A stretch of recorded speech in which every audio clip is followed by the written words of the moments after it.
মানুষের সবচেয়ে শক্তিশালী কারাগার কোনটি জানো? তা হলো তার নিজের মনের মধ্যে তৈরি সীমাবদ্ধতা। আমরা অনেকেই ব্যর্থতার ভয়, অন্যের নেতিবাচক কথা আর আত্মবিশ্বাসের অভাবে নিজেদের বন্দী করে ফেলি। মনে হয় আমরা কিছুই পারব না, আমরা ব্যর্থ হবই। কিন্তু সত্যি কি তাই? রুদ্র গল্প সেই একই ফাঁদে আটকে ছিল। সে কখনো জীবনে কিছু বড় করতে পারেনি, কারণ তার বিশ্বাসই ছিল আমি পারব না। কিন্তু একদিন এক রহস্যময় বৃদ্ধ তাকে শেখালেন এক গভীর সত্য, তোমার মনের দরজার তালা নেই, তুমি চাইলে বেরিয়ে আসতে পারো। এই গল্প সেই মানসিক কারাগার থেকে মুক্তি পাওয়ার এক জার্নি।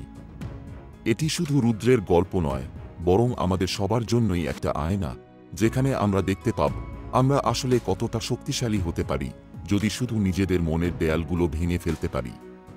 মনের কারাগার একটি গল্প যা তোমাকে ভাবতে বাধ্য করবে, তুমিও কি বন্দী, নাকি তুমি মুক্ত হতে প্রস্তুত? মনের কারাগার। রাত গভীর, আকাশ জুড়ে তারাদের মেলা। তবু শহরের ব্যস্ত রাস্তাগুলোতে কেমন যেন নিস্তব্ধতা। এক কোণে ছোট্ট এক ঘরে বসে আছে রুদ্র, একজন যুবক যার চোখে স্বপ্ন নেই, মনেও নেই কোনো জয়ের আকাঙ্ক্ষা। রুদ্র ছোটবেলা থেকেই একটা ব্যাপার বিশ্বাস করত, সে কখনো কিছুতেই সফল হতে পারবে না। তার বাবা প্রায়ই বলতেন, তোর দ্বারা কিচ্ছু হবে না, তুই ব্যর্থ জন্মেছিস, ব্যর্থই মরবি। এ কথাগুলো ধীরে ধীরে রুদ্রের মনে শেকড় গেড়ে বসে। সে নিজেকেও একসময় ব্যর্থ মনে করতে শুরু করে। তার বন্ধুরা যখন চাকরির জন্য লড়াই করছে, ব্যবসা শুরু করছে, জীবনে বড় কিছু করার স্বপ্ন দেখছে, রুদ্র তখন কেবল দিনের পর দিন কাটিয়ে দিচ্ছে একঘেয়ে জীবনে। সে কখনো উদ্যোগ নেয় না, কারণ তার মনে একটাই কথা, আমি পারব না। রুদ্র বুঝতে পারে না, কিন্তু আসলে সে নিজের মনেই বন্দী হয়ে আছে। পর্ব 2। অদ্ভুত এক দেখা। একদিন রুদ্র পার্কের বেঞ্চে বসেছিল, চুপচাপ। হঠাৎ পাশে বসে এক বৃদ্ধ, দেখতে খুব সাধারণ, কিন্তু চোখ দুটো ভীষণ রহস্যময়। বৃদ্ধ তাকে জিজ্ঞেস করলেন, তোমার চেহারায় দেখি এক ধরনের ক্লান্তি, কিসের এত ভাবনা? রুদ্র প্রথমে উত্তর দিতে চাইল না, কিন্তু জানি না কেন লোকটাকে সব খুলে বলতে ইচ্ছা করল। সে বলল, আমি কিছুই করতে পারি না, আমি ব্যর্থ। বৃদ্ধ হেসে বললেন, কে বলল তোমাকে ব্যর্থ? আমার পরিবার, আমার পরিচিত সবাই। আর আমি নিজেও তো জানি যে আমি পারব না। বৃদ্ধ এবার গভীরভাবে রুদ্রের চোখের দিকে তাকালেন।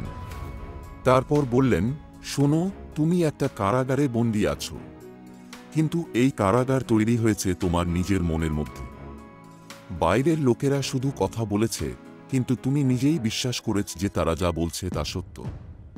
রুদ্র কিছু বলার আগে বৃদ্ধ আবার বললেন, তোমাকে যদি একটা ঘরে বন্দী করা হয়, কিন্তু ঘরটার দরজা খোলা থাকে, তাহলে তুমি কি আসলে বন্দী?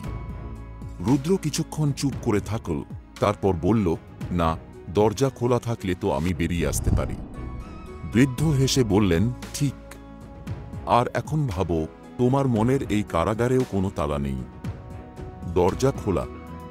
তুমি চাইলে বেরিয়ে আসতে পারো, শুধু তোমার প্রয়োজন একবার সাহস করে পা বাড়ানো। রুদ্র হতভম্ব হয়ে গেল। পর্ব 3। কারাগার ভাঙার শুরু। সেই রাত থেকেই রুদ্রের মনে অদ্ভুত এক পরিবর্তন আসতে লাগল। সে ভাবল, আমি সত্যিই কি ব্যর্থ, নাকি আমি শুধু ব্যর্থতার ভয়েই কিছু করি না? পরদিন সকালে সে সিদ্ধান্ত নিল, সে একটা চাকরির ইন্টারভিউ দিতে যাবে, যেখানে আগে সে যেতে সাহস পেত না। ইন্টারভিউর দিন সে খুব নার্ভাস ছিল। তার মনে ভয় ছিল, সে যদি ফেল করে। কিন্তু ঠিক তখনই বৃদ্ধের কথা মনে পড়ল, দরজা খোলা আছে, শুধু বেরিয়ে যেতে হবে। সে নিজেকে বলল, আমি চেষ্টা করব, ফলাফল যাই হোক, আমি তো অন্তত চেষ্টা করলাম। সে ইন্টারভিউ দিল এবং অবাক হয়ে দেখল সে পাশ করেছে। এই ছোট্ট সাফল্য তাকে নতুন এক আত্মবিশ্বাস দিল। সে বুঝতে পারল, এতদিন সে নিজের মনেই বন্দী ছিল, কিন্তু এবার সে ধীরে ধীরে সেই কারাগার থেকে বেরিয়ে আসছে। পর্ব 4। মুক্তি। বছর খানেক পর রুদ্র নিজেকে বদলে ফেলেছে। সে এখন নিজের একটা ছোট ব্যবসা শুরু করেছে। আগের মতো ভয় পায় না, ব্যর্থতা এলে শিখে নেয়, আবার চেষ্টা করে। একদিন সন্ধ্যায় সে সেই একই পার্কে গিয়ে বৃদ্ধকে খুঁজল, কিন্তু বৃদ্ধ আর সেখানে নেই। যেন তিনি এসেছিলেন শুধু তাকে পথ দেখাতে। রুদ্র মুচকি হেসে মনে মনে বলল, আমি পারব না, এই কথাটা মিথ্যে ছিল। সত্যি কথা হলো, আমি সব পারি, যদি আমি চেষ্টা করি। সে বুঝতে পারল, মানুষের সবচেয়ে বড় কারাগার হল তার নিজের ভয় আর সীমাবদ্ধ বিশ্বাস। আর মুক্তির চাবি, সেটা থাকে তার নিজের হাতেই। এই গল্পের শিক্ষা, আমরা অনেক সময় অন্যদের কথা শুনে নিজেদের নিয়ে ভুল ধারণা তৈরি করি। আমরা ভাবি আমরা পারব না, কিন্তু সত্য হলো, চেষ্টা না করলেই কেবল আমরা হারি। যদি আমরা ভয়কে জয় করতে পারি, তাহলে আমরা যে কোনো কিছু অর্জন করতে পারি।